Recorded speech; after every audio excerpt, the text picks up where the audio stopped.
Your Honor, my name is Chuck Covington. I'm Egypt's father. Thank you for the opportunity to speak. I want to first remember a beautiful soul who lived and loved.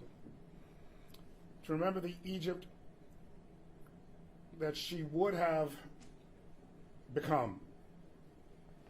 When I was last in town, our family visited her memorial with our nieces and nephews.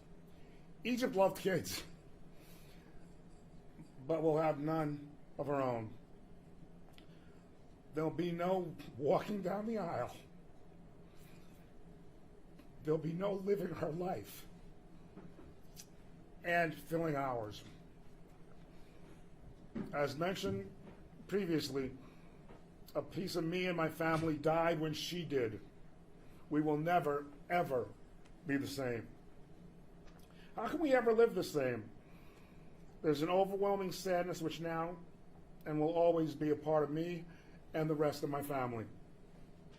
It's been a long, difficult road. The initial news, the shock, the disbelief, pain beyond words. Our family has been torn apart by this tragedy. Unpredictable and periodic episodes of anxiety, depression, dysfunction. That's what our family's been going through day after day, year after year. And the struggle, as you see, continues. Our family is seeking justice for our daughter, Jacqueline Elizabeth Egypt Covington. Jacqueline Elizabeth Egypt Covington. The defendant's actions led to the death of my daughter. Had he not been for this defendant, my daughter would be alive today. He struck the match which led to the fire that extinguished her. The defendant is an individual who has no regard for human life. The defendant has expressed no credible remorse or explanation for what he did. He's shown that he cannot and should not be part of society. The defendant is an individual who had the opportunity 6 years ago to come forth.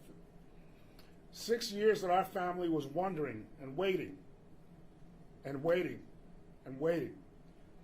He could have stepped forward in June of 2017. He didn't. Year after year after year, he did nothing. We were left desperately searching for answers and some type of results. Year after year, law enforcement agencies worked to find out what happened.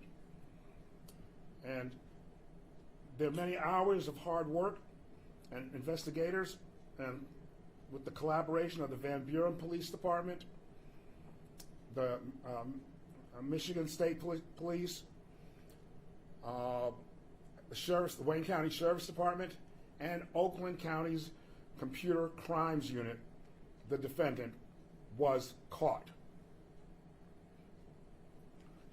But what did he do after he was caught? He acted still only to benefit himself. He first tried to have himself declared incompetent, delaying trial. When that didn't work, at the last minute, he took a plea deal. That deal wasn't for Egypt. It wasn't for justice. It wasn't for our family. That plea deal was just for him. And I understand how the legal system works, but it took a last-minute plea deal to benefit himself and himself only. Let there be no mistake about that. It's time, and time is years overdue. The defendant deserves nothing less than the maximum sentence allowed. For my daughter, for my family, I'm asking that the judge impose the maximum sentence allowed under law. Thank you, Your Honor.